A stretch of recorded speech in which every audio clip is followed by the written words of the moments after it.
चलिए आज बात उस जाकिर नाइक की जिसने हिंदुस्तान की जमीन पर खड़े होकर खूब जहर उगला है, जिसने मुस्लिम युवाओं को जिहाद के नाम पर गुमराह किया है, जिसने हिंदुओं के खिलाफ नफरत की फैक्ट्री चलाई है। वही जाकिर आज खुद बीमारी की आगोश में है। पता चला है कि उसे एड्स हो गया है। यही है कर्मों का हिसाब दोस्तों।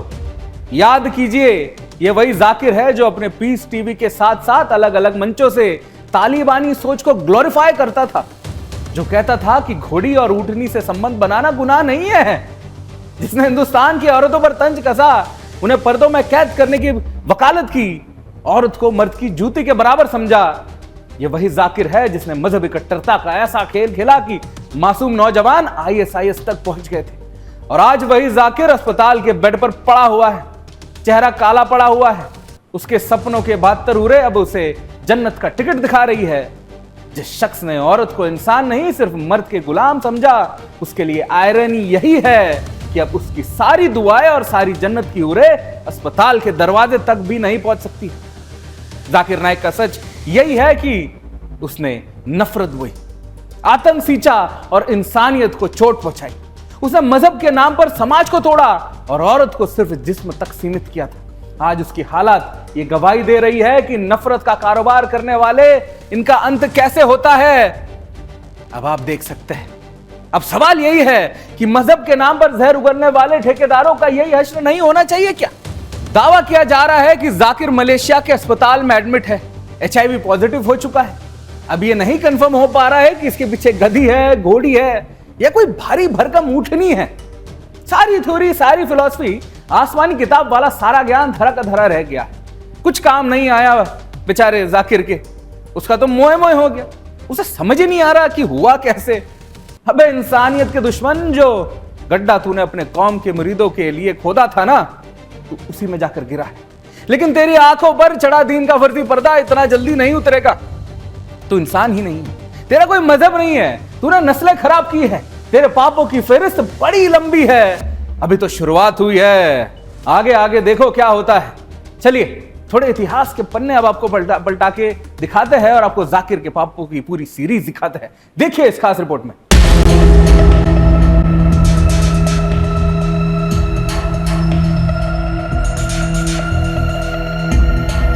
जाकिर नाइक, वही भगौड़ा जिहादी, वही जहरीला मौलाना, जिसके बारे में खबर है कि आज वो एड्स जैसी भयानक बीमारी से ग्रस्त है। कहते हैं जिस औरत को ये जानवर समझता था, जिनके खिलाफ ये जहर उगलता था, उनके ही साथ गलत संबंध बनाने के चलते आज इसका अंजाम सामने आ गया है। अल्लाह का नाम लेकर इस्लाम का ठेका लेने वाले इस इंसान का सच यही है कि ये अपने ही पापों की आग में झुलस रहा है। लेकिन बीमारी से बड़ी बीमारी है इसकी जहरीली सोच। यह हैवान भारत की धरती पर पैदा हुआ, यही पला बढ़ा, लेकिन अपने ही देश के खिलाफ आग उगलने लगा। खुद को अल्लाह का बंदा बताने वाला ये इंसान असल में आतंकवादियों का ठेकेदार था। इसके भाषण सुनकर ढाका जैसे हमले हुए, इसमें कोई शक नहीं। यही वजह है कि इसे भारत की सुरक्षा एजेंसियों ने देशद्रोही घोषित किया। इसकी संस्थाओं पर ताले जड़े और मुकदमे दर्ज किए, मगर ये कायर अदालत का सामना करने के बजाय मलेशिया भाग गया और वहीं बैठकर भारत के खिलाफ जहर उगलता रहा। जाकिर का असली धंधा है धर्मांतरण। ये अपनी जहरीली पीस टीवी पर शांति का पैगाम लेकर नफरत फैलाता था। हिंदू लड़कियों के निशाने पर रखकर उनका धर्म बदलवाता था। ईसाई युवाओं का ब्रेन वॉश करना और सीधा सीधा कट्टरपंथ का इंजेक्शन लगाना, यही है इसकी असली पहचान। औरतों को लेकर इसकी सोच और भी घिनौनी है। ये कहता है कि औरत बराबरी की हकदार नहीं, पर्दे में रहना चाहिए। औरत सिर्फ बच्चे पैदा करने की मशीन है। सोचिए, 21वीं सदी में भी औरत को कैद करने की सोच रखने वाला ये इंसान खुद को इस्लाम का प्रचारक बताता है। सवाल ये है, क्या औरत को इंसान न मानना ही इस्लाम है? क्या अल्लाह यही सिखाता है कि औरत को गुलाम समझो?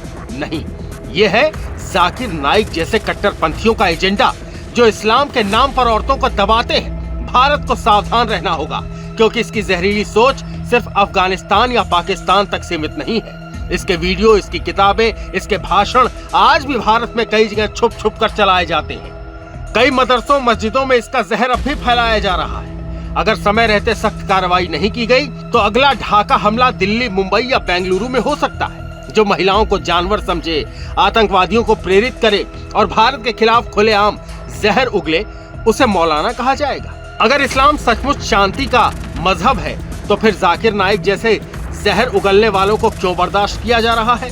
क्यों दुनिया भर के मुसलमान मुल्क इसे संरक्षण दे रहे हैं? क्या यही है तुम्हारा मजहब?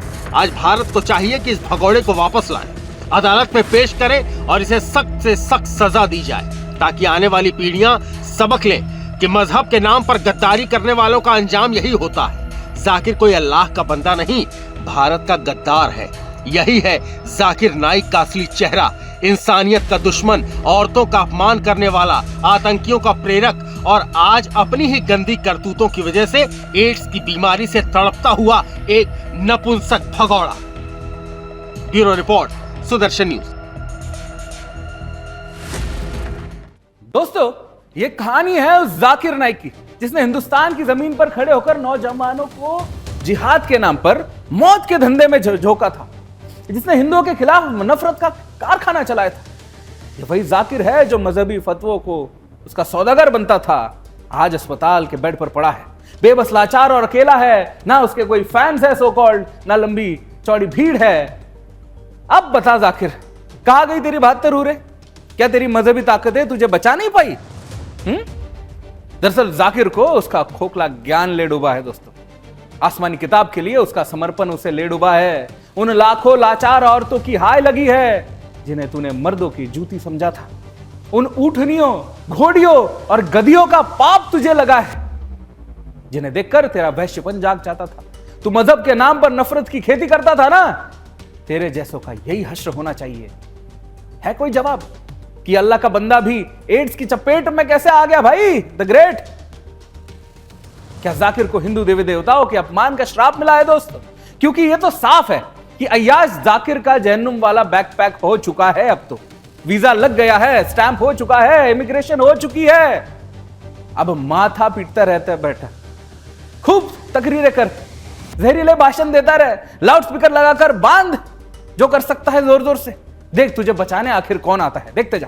जाकिर उनमें से है कि हम तो डूबेंगे, तुम्हें भी ले डूबेंगे। जाकिर ने अपने फर्जी दीनी तालीम के नाम पर अपने मुरीदों में ऐसा खतरनाक जहर भरा था जिसका संक्रमण एक बड़ी आबादी को मदहोश कर रहा था। इंसान तो छोड़िए, उसकी गंदी नजर जानवरों पर भी थी। कहता था कि औरत ना सही, घोड़ी गधी भी हराम नहीं है, मजे लो। फिर क्या जाकिर के चेलों ने कर दिखाया। हमने आपको दिखाया था कि कैसे दिल्ली की गलियों में आजकल जानवरों का अजीब फैशन शो चल रहा था। घोड़ी को बुर्खा, ऊँटनी को हिजाब। जी हां, आपने सही सुना। सोचिए, जिस घोड़ी पर कभी बारात सजती थी उसे काले पर्दे में ढककर मजहबी जुलूस का हिस्सा बना दिया गया है। यह जानवरों का धर्म कौन तय करेगा? तो क्या इस्लाम के हिसाब से हर जीव जंतु का भी मजहब आईडी कार्ड बनेगा क्या? यह कोई मजाक नहीं है दोस्तों, यह प्रयोग है। यह दिल्ली की जमीन पर किया गया मजहबी प्रयोग था। आज घोड़ी पर बुर्का है, कल बकरी पर भी होगा, परसों मुर्गी पर भी होगा और फिर शायद गली के कुत्तों को भी हिजाब पहनाएंगे।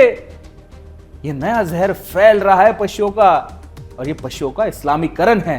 भारत माता की धरती को किसी मजहबी प्रयोगशाला की तरह इस्तेमाल किया जा रहा है। जानवरों का भी इस्लामीकरण है। सोचकर देखिए जाकिर के पिल्ले किस हद तक गिर चुके हैं।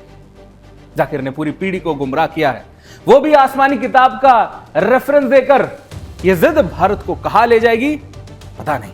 बिंदास बोल में हमने जानवरों के इस्लामीकरण की वजह की पड़ताल भी की। इस्लाम की जानकारी रखने वाले पैनलिस्ट सलीम वास्तिक से हमने इसके इस्लामिक कनेक्शन के बारे में खुल्लम खुल्ला बात की है। सलीम ने बताया था कि हां, ये सच है, जानवरों पर भी अब नीयत डोल जाती है कट्टरपंथियों की। ऊंट, बकरी, गधी और घोड़ियों में ना अक्ल अंधों को हूरे दिखती है। खुद सुनिए। सलीम जी क्या कहेंगे? ये जो चल रहा है बुरके में घोड़ी और हिजाब में ऊँटनी, जानवरों का भी जो है इस्लामीकरण हो रहा है, इसको भी हिंदू मुस्लिम में परवरिश किया जा रहा है। कल को ये सब्जियों को भी हिंदू मुसलमान बना देंगे। क्या इंसानियत बची हुई है? इस इस्लाम कल्ट ने ऐसे पड़ाव पे लाके खड़ा कर दिया है कि मतलब हाथ से मत पड़ाओ। देखिए ऊँटनी को भी हिजाब पहना रहे हैं, तो मैं लानत है भाई तुम लोगों को। पर हिजाब का तो केवल सऊदी अरब के अंदर जो लोग थे, अरब कंट्री के लोग थे, उन लोगों को आदेश था, क्योंकि वहां पर रेत पड़ती है, वहां पर हवाओं के अंदर रेत होती है, उस रेत से बचने के लिए। और एक मोहम्मद साहब की हदीस है, जब उनकी बीवी हफ्सा को भागते हुए जो है खेत में देख लिया था, तो अब ये आयत आई थी कि हिजाब पहना करो, पर्दे में रहा करो, और इन्होंने ऊँटनियों तक को पर्दे में रख दिया। कितनी हास्यास्पद बात है चौहान साहब। मतलब आपका ये कहना है कि ये परंपरा इसलिए आई थी कि मनुष्य का वासना का भूत न जाग जाए, इसलिए? हाँ, मतलब देख तो लो, ऊँटनियों को भी देख के कमाल की बात है। तो इसका मतलब है कि अब ऊँटनी और घोड़ी को देखकर भी जाग रहा है क्या वासना का भूत? हाँ, मूड खराब हो जाता है। मोहम्मद साहब का भी हो गया था ना, सड़क पे जाते थे किसी औरत को देख लेते थे तो उनका मूड खराब हो जाता था, भागे भागे घर पे आते थे, फिर अपनी बीवियों के साथ सेक्स करते थे। हाँ। तो ये कल्ट ही ऐसे आदमी का बना हुआ है जिसने सेक्स के ऊपर ही जोर दिया है। नहीं, वो मैंने सुना है कि बुराक नाम का भी जानवर तब था, कुछ था, क्या था वो? अल बुराक मोहम्मद साहब का जो है स्पेशल गधी। हाँ। क्या था? तो गधी थी वो भी, गधी। अच्छा, गधी थी। तो उसको भी पहनाया था? उसको भी देखो, जानवर भी ढंग का नहीं निकल रहा हमारे पैगंबर साहब ने। जानवर तो कोई अच्छा सा ले लेते। वो तो आप ही ज्यादा जानते हैं, हम तो सुना है हमारा बस। दोस्तों, जाकिर नाइक की जाहिलियत देखिए, अब आप उसकी निष्ठा देखिए। कहता है कि अगर आप किसी लड़की का रेप करके, हत्या करके, और आप अल्लाह से माफी मांगते हैं तो अल्लाह आपको माफ कर देगा। आप कल्पना करिए कि इनकी मानसिक दिवालियापन क्या है। जाकिर बकायदा रेप करने के बाद माफी मांगने का क्राइटेरिया भी बता रहा है। जाकिर कहता है कि लड़की ने अगर कुरान के हिसाब से कपड़े नहीं पहने हैं तो लड़की पर रेप का ब्लेम लग सकता है। बताओ, अल्लाह ये तय करेगा कि लड़की कैसे कपड़े पहनेगी, तो लड़की को कपड़ों के साथ ही क्यों नहीं पैदा करते? क्या हर्ज है इसमें, बताओ? If you have committed rape and murder, and if you truly repent and ask for forgiveness, as I told, there are 5 criteria required for forgiveness. Number 1 is you admit what you have done is wrong, that the sin that you have done is wrong, admit it. Number 2, see to it that you stop it immediately. Number 3, see to it that you don't do it again. Number 4 is that you ask forgiveness from Allah subhanahu wa ta'ala. If all these criteria are fulfilled, inshallah I'll forgive you. Even if you have committed rape, which is a major sin, and if you have committed murder, it's a major sin. But if you truly repent, Allah will forgive you. As we know, Allah is Rahman Rahim.